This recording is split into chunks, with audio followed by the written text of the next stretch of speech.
ಮಾತೋಬಾರ್ ಕೋಟಿಲಿಂಗೇಶ್ವರ ದೇವಸ್ಥಾನ ಈ ವೃಶ್ಚಿಕ ಮಾಸದಲ್ಲಿ ಬರುವ ಹುಣ್ಣಿಮೆ ದಿವಸ ಅಂದರೆ ಕೃತಿಕಾ ನಕ್ಷತ್ರ ಇರುತ್ತೆ. ಆ ದಿವಸದ ಸೋಮವಾರದಂದು ದೇವರು ಇಲ್ಲಿ ಮೇಲೆ ನಿಂತದ್ದು ಅಂತ ಪುರಾಣದಲ್ಲಿ ಪ್ರತೀತಿ.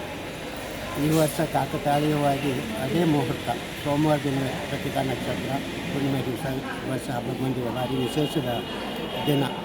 ಅಂದರೆ ನಮ್ಮ ಆಡು ಭಾಷೆಯಲ್ಲಿ, ಹಳ್ಳಿ ಭಾಷೆಯಲ್ಲಿ ಕೊಡಿ ತಿಂಗಳಂತೇಳಿ ಹೇಳ್ತಾರೆ. ಈ ಕೊಡಿ ತಿಂಗಳಲ್ಲಿ ಹಬ್ಬ ಬರೋದ್ರಿಂದ ಕೊಡಿ ಹಬ್ಬ ಅಂತೇಳಿ ಅದು ಒಂದು ಕಾರಣ.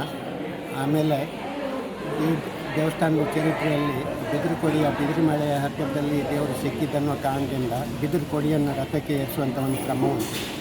ಆ ಕಾರಣದಿಂದಲೂ ಇದನ್ನು ಕೊಡಿ ಹಬ್ಬ ಅಂತ ಕರಿತಾಯಿದ್ರು. ಭಾಳ ವಿಶೇಷ ಇದು ಮಾಡ್ಕೊಂಡು. ಇದು ಒಂದು ಸೀಮೆಯ ದೇವಸ್ಥಾನವಾಗಿದ್ದು 14 ಗ್ರಾಮಗಳಿಗೆ ಸಂಬಂಧಪಟ್ಟಂಥ ದೇವಸ್ಥಾನ. ಭಾಳ ವಿಶೇಷವಾದಂಥ ದೇವಸ್ಥಾನ. ಹಿಂದೆ ಸಾವಿರಾರು ವರ್ಷ ಇತಿಹಾಸವೂ ಇದೆ. ಹಿಂದೆ ಅನೇಕ ರಾಜ ಮಹಾರಾಜರುಗಳು ಇಲ್ಲಿ ಆಳಿದ್ರು. ಆಮೇಲೆ ಅನೇಕ ಶಾಸನಗಳು ಕೂಡ ಸಿಕ್ಕಿವೆ. ಎಲ್ಲ ರಾಜ ಮಹಾರಾಜರುಗಳ ಆಡಳಿತಕ್ಕೆ ಒಳಪಟ್ಟಂಥ ಭಾಳ ದೊಡ್ಡ ಪುಣ್ಯಕ್ಷೇತ್ರ.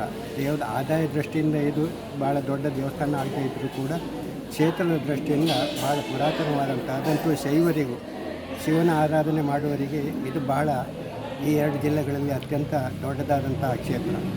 ಯಾಕೆಂದರೆ ಅನಾದಿ ಕಾಲದಿಂದಲೂ ಈ ದೇವಸ್ಥಾನ ಭಾಳ ಹೆಸರುವಾಸಿ ಆಗಿತ್ತು ಅನ್ನೋದಕ್ಕೆ ಕಾರಣ ಏನು ಕೇಳಿದರೆ ತುಳುನಾಡಿನ ಪರಂಪರೆಯಲ್ಲಿ ಬರುವಂತಹ ಕೋಟಿ ಚೆನ್ನಯ್ಯರ ಇತಿಹಾಸ.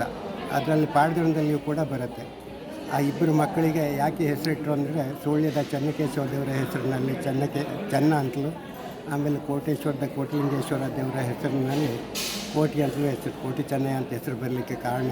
ಆ ಕಾಲದಲ್ಲಿ ಅಷ್ಟು ಪ್ರಸಿದ್ಧವಾದಂಥ ದೇವಸ್ಥಾನ ಇದು.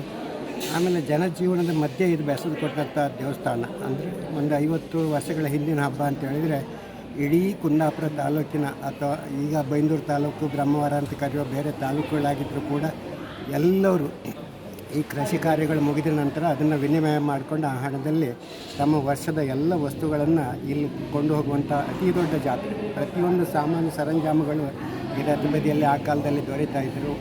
ಆಮೇಲೆ 1 ತಿಂಗಳ ಪರ್ಯಂತ ಈ ಹಬ್ಬ ನಡೀತಾ ಇತ್ತು. ಆ ದೃಷ್ಟಿಯಿಂದ ಕೋಟೇಶ್ವರ ಜನಜೀವನದ ಮಧ್ಯಕ್ಕೆ ಸಂಬಂಧಪಟ್ಟಂಥ ಹಬ್ಬ. ಅದರಿಂದ ಭಾಳ ವಿಶೇಷವಾದಂಥ ಹಬ್ಬ. ಆಮೇಲೆ ರಥೋತ್ಸವಗಳಲ್ಲಿ ಪ್ರಥಮವಾಗಿ ಬರುವಂತಹ ಹಬ್ಬ. ಈ ಸಾಧಾರಣ ಸುಬ್ರಹ್ಮಣ್ಯದ ರಥ ಬಿಟ್ಟರೆ ಕೋಟೇಶ್ವರದ ರಥವೇ ಅತಿ ದೊಡ್ಡ ರಥ. 2 ರಥವನ್ನು ಕೆಳದಿ ಅರಸರು ಕೊಟ್ಟದ್ದನ್ನೋ ಪ್ರತೀತಿಯೂ ಕೂಡ ಇದೆ. ಈ ಎಲ್ಲ ಕಾರಣಗಳಿಂದ ಕೋಟೇಶ್ವರದ ಕೋಟಿಲಿಂಗೇಶ್ವರ ದೇವಸ್ಥಾನದ ರಥೋತ್ಸವ ಅಂದರೆ ಅದೊಂದು ವಿಶೇಷ, ಅದರದ್ದೇ ಆದಂಥ ಸ್ಥಾನಮಾನ, ಒಂದು ವಿಶಿಷ್ಟತೆಯನ್ನು ಪಡೆದಂಥ ಹಬ್ಬ.